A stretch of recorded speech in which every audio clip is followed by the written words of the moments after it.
Mercedes have struggled to get going this season, but there is no denying that recently they've started to look more like the competitive force we all know they can be. With 6 races left in the season, the question on everyone's lips is, can they finally get that race win? Red Bull have been dominant this year so far, but in Singapore that might all change. Can they do it? Can they get their first taste of victory this year in Singapore? Let's find out. Since the Singapore Grand Prix was introduced in 2008, there's only actually been 4 winners of the race. Nico Rosberg once, Fernando Alonso twice, Lewis Hamilton 4 times, and Sebastian Vettel 5 times. With a winning pedigree like that, Lewis is already in good stead.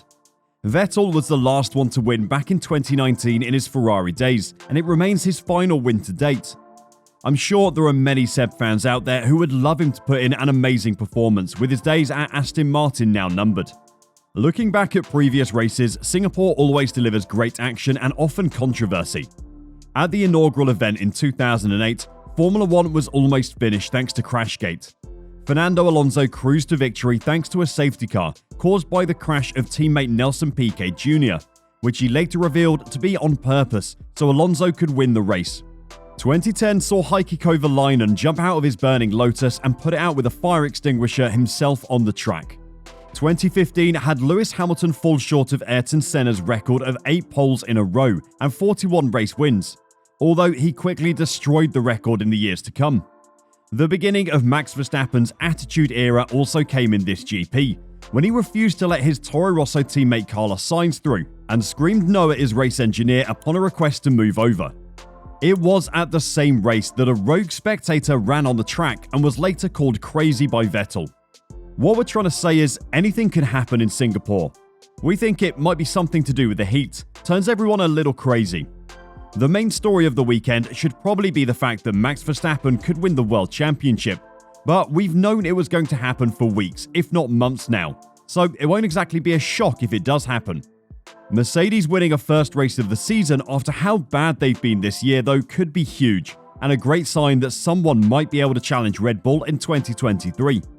Lewis Hamilton, who holds a record in winning a race in all 15 of his F1 seasons to date and has claimed 6 titles for Mercedes since 2014, said on Wednesday at a Petronas event that he doesn't look at 2022 as a dry spell. I look at it as a bit of adversity, and I think that's where you can really gain strength, the 7-time champion explained. I think we've gained a lot of strength in depth. When you win all the time, it's a wonderful thing, but you don't gain a lot when you win. There are 6 races, so there's 6 opportunities and we will try to get a win. But if we do not do well, I don't think it's the end of the world. While Mercedes have been much slower than Red Bull and Ferrari over this year, their lack of mistakes means they have a strong chance of overhauling the Scuderia for second in the constructors' standings, with a strong finish. Mercedes are 35 points behind Ferrari ahead of the Marina Bay weekend. Our goal is to try and get second in the teams, because that does make a huge impact for everybody back at the factory. And so these next 6 races are just about maximum attack. Nothing to lose and going to give it hell, Hamilton said. I would say Singapore should be a good track for us because it's a high downforce circuit. However, it is bumpy. That is the crux of the issue for Mercedes. Have they finally got their bouncing under control? It's been an issue that's caused a fair amount of controversy for the Silver Arrows this season. In Baku, both drivers' cars look to have a mind of their own. In particular, footage of Lewis Hamilton's car almost losing control while bouncing on the long start-finish straight was incredibly scary. After the race, both drivers complained of loss of feeling, but the team line was to blame the FIA and the regulations, not their own car. Then in Canada, in an attempt to solve their porpoising problems, the team fitted a second floor stay to their car just hours after the FIA released a technical directive that allowed teams to do so. The technical directive was illegal, and the FIA were forced to delay it and then heavily change it, removing the part about the floor stay. Every team said they wouldn't have been able to implement the directive as Mercedes had, raising questions about collusion between the FIA and Mercedes. Nothing was ever proven though.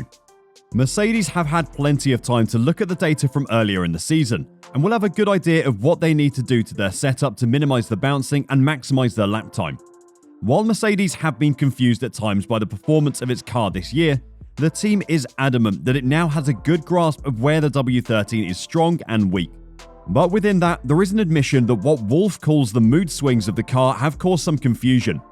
Singapore's lack of high-speed corners, where porpoising and bottoming out can be a problem thanks to the downforce generated, is a positive for Mercedes. Technical director Mike Elliott has been spreading some optimism, while acknowledging the challenge posed by the bumps.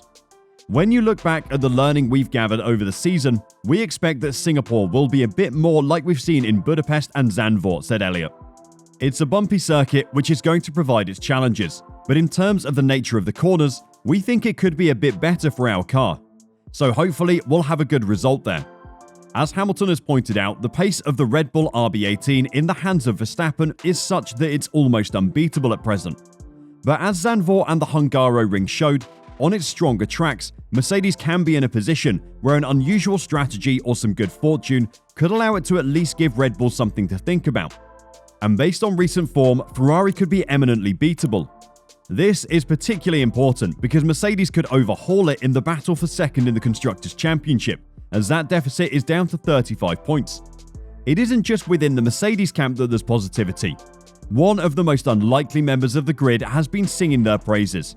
Red Bull team principal Christian Horner thinks that Mercedes will be rivaling his team under the Marina-based spotlights, based on their recent pace at other high downforce circuits that are tight and twisty like the Hungaroring and Zandvoort. Mercedes, as they had in Hungary on this type of venue, they've got a quick car, Horner said. So one would have to think probably Singapore. They're going to be quick there as well. George Russell, whose consistency this season has put him well ahead of teammate Hamilton and in contention for second in the Drivers' Championship, was also optimistic for Singapore. But unlike some of his team, he was more wary of the problems the bumps might cause for a car that's limited in its suspension travel and ride capabilities. He said at Monza that his expectations of improved performance in Singapore were more so than we've seen here, there's no doubt about it, while being uncertain about what the bumps will mean. On paper, Singapore should suit our car, but when we look at the street circuits of Monaco and Azerbaijan, our car doesn't fare too well over the bumps, Russell continued. So we're not too sure how it will fall out, but we need to keep on pushing, keep on improving the car, and I'm pleased that we've got a clear direction we need to go now. As George says, on paper, Mercedes are in with a serious shot of winning the race in Singapore, but they really do need to have found a fix for their bouncing. As with any street circuit, the track at Marina Bay gets a daily pounding thanks to the traffic that normally drives on it. That means there will be bumps, but just how bad will the bumps there be? Well, Williams driver Alex Albon has warned that Singapore is one of the bumpiest circuits on the calendar, which is definitely something that Mercedes need to be worried about. In a team video, Albon said, "I'm interested because these cars have been so bumpy. Remember Monaco, how bad that was? Singapore is bumpier than Monaco. Singapore felt like Monaco back then, so it's going to be insane." Albon, who has recovered following his health scare in Italy 3 weeks ago, joked to teammate Nicholas Latifi, "Bring a gum shield, bring some sick tablets. It's going to be physical, but the track itself is actually quite nice. I found it weirdly flowing, but to be quick, you really need to push quite hard." All you Mercedes fans out there need to be keeping your fingers crossed that Mercedes have a solution to the bouncing. We all know they run best when they can get low to the ground, but another race like Baku is not an option because of the new FIA regulations that restrict the bouncing. If Mercedes have to raise their ride height to avoid bottoming out, then they might be in trouble. If not though, there is a serious chance they could snatch a first win of the season in Singapore. Do you think Mercedes has what it takes to win in Singapore? Or is the porpoising going to come back with a vengeance? Let us know your predictions in the comments below, and until next time, drive safe and bye for now.